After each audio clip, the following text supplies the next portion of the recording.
Cash on ডেলিভারিতে মাল পাঠাইলে কাস্টমার অসুস্থ হয়ে যায়। কি জন্য অসুস্থ হয় ভাই জানি না। মাল পাঠাইলে তাদের কাছে গেলে 70% কাস্টমারের হয় পেটে ব্যথা হয়, নাহলে আত্মীয় স্বজন মারা যায়, নাহলে কিছু না কিছু একটা দুর্ঘটনা ঘটেই ভাই। এজন্য ভাই দুর্ঘটনার জন্য কাস্টমারের না ঘটে, এজন্য ক্যাশ অন ডেলিভারি দেওয়া বন্ধ আমার। ঘুম ভালো হইলে ভাই মন চাঙ্গা, ঘুম খারাপ হইলে পরের দিন সকালে উঠে যেখানেই যাবেন সেখানে ভাই গ্যাঞ্জাম বাঁধবে। ঘুম থেকে উঠে ঝিমাইতে থাকবে না, ঘুম থেকে উঠবেন ফ্রেশ মাইন্ডে কাজে যাবেন, সারাটা দিন ভালো যাবে ইনশাল্লাহ। আমি আসলে ম্যাট্রেস যে কি জিনিস এটাই জানতাম না। আমি যখন গ্র্যাজুয়েশন কমপ্লিট করার পর বিভিন্ন জায়গায় চাকরির জন্য ঘুরে বেড়াইতেছিলাম। তো ওই সময় আমার এক দুলা ভাই আছে, উনি নিজের ম্যাট্রেস ফ্যাক্টরি আছে, আমাকে বললো সজল তুই চলে আয়। তো আমি এই সময়টাতেও জানতাম না যে আসলে ম্যাট্রেস জিনিসটা কি, কোথায় কি ইউজ করে না করে। তো আসার পরে মূলত আমি ম্যাট্রেস জিনিসটা চিনলাম, বুঝলাম। একটা পর্যায়ে যে আশায় ছেড়ে দিয়েছিলাম হয়তো বা নিজের দ্বারা ব্যবসা করা হবে না, কারণ টাকা ম্যানেজ করা অনেক কষ্টের ব্যাপার। তো তারপরে আল্লাহ যেভাবে হোক মিলাই দিছে। একটা জিনিস কি, আমার কনফিডেন্ট কখনো লো হয় না, আমার কনফিডেন্ট আজ পর্যন্ত কখনো লো হয় না। আমি যেই জিনিসটা করবো বলে প্ল্যান করে ফেলি, যেভাবে হোক ওটা আমি সফল করি। সারাদিন আমরা সবাই পরিশ্রম করি, কিন্তু রাতের বেলায় যে আমাদের ঘুম দরকার ভালো, আর এই ঘুমানোর জন্য অবশ্যই ম্যাট্রেসের দরকার আছে। কারণ আমাদের প্রচলিত যে জাজিমগুলো থাকে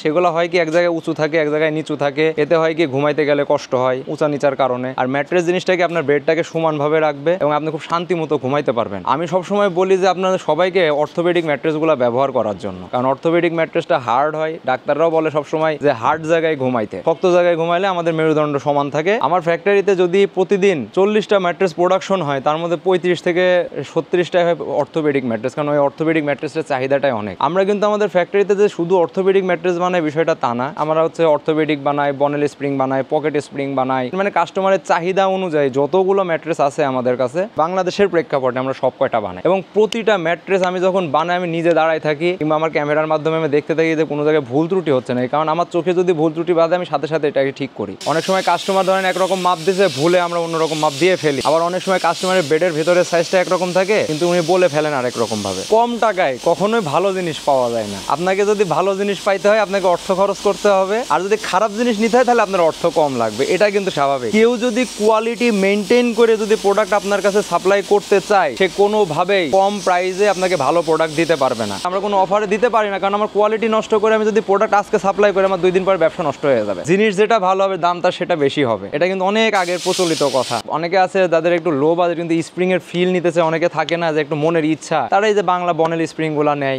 সব ধরনের কোয়ালিটি এর জন্য আমরা রাখি, কিন্তু বেসিক্যালি যদি বাসায় রেগুলার ইউজের জন্য আপনারা ম্যাট্রেস কিনে থাকেন, আমরা অনুরোধ করব অর্থোপেডিক ম্যাট্রেসটা যেন আপনারা ব্যবহার করেন। আমাদের যে মা বোনেরা আছে এরা সবসময় বলে যে আমার নরম বিছানা দরকার, নরম বিছানা দরকার। ইনারা কিন্তু ম্যাক্সিমাম পকেট স্প্রিং এর বাইনাটা করে, কিন্তু নিয়ে যাওয়ার পরে হয় কি বাসায় যে দেখে বেডের উপরে হয়ে গেছে পাহাড় সমান উঁচা, এতে মানুষ উঠতে সমস্যা হয়। তারপরে একদিন শুবে পরের দিন সকালবেলায় ফোন করে বলে ভাই আমার হাত পা তো ব্যথা হয়ে গেছে। আরে পকেট স্প্রিংটা তো নরম জিনিস, এটা একদিন ব্যবহার করার জন্য জিনিস। হোটেলে যাচ্ছেন ইউজ করছেন, ব্যাস ওখানে থেমে যান। যখনই বাসায় নিয়ে এসে ইউজ করতেছেন 2 দিনের মধ্যে পুরো শরীর ব্যথা। দোষ হয় আমাদের যে ভাই কি মাল দিচ্ছেন আমাদের, এই সময় ব্যাক পেইনে পাগল হয়ে যাবেন। মানে বিছানার সাথে একটা শরীরের 100% সম্পর্ক আছে। আপনি যত হেলদি জায়গায় ঘুমাবেন আপনার স্বাস্থ্য তত ভালো থাকবে। আনহেলদি জায়গায় ঘুমাবেন আপনার শরীর নষ্ট হয়ে যাবে। তার মধ্যে সব থেকে আনহেলদি জিনিস হচ্ছে পকেট স্প্রিংটা। এটা এতটা নরম যেটা শরীরের জন্য না। একবারে ঘুম থেকে উঠে বসে সারাদিন পার করেন, সবাই খাটাখাটনি করে বাসায় যখন যায় অতিরিক্ত নরম বিছানায় ঘুমাইলে ভাই খবর হয়ে যাবে। যদি আপনার নরম একান্তই দরকার হয়, অর্থোপেডিক ম্যাট্রেসের ওপরে আপনি হচ্ছে 1 ইঞ্চি 2 ইঞ্চি ফোম দিয়ে নেন,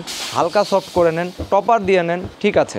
আমি কিন্তু একজন বিক্রেতা, আমি কিন্তু নিজে প্রোডাকশন করি। আমার ফ্যাক্টরিতে আসলে আপনি পকেট স্প্রিং পাবেন, কিন্তু তারপরে আমি সরাসরি কাস্টমারকে বলি যে ভাই এটা নিলে কিন্তু এত ধরনের সমস্যা আছে, তো একটু সাবধান।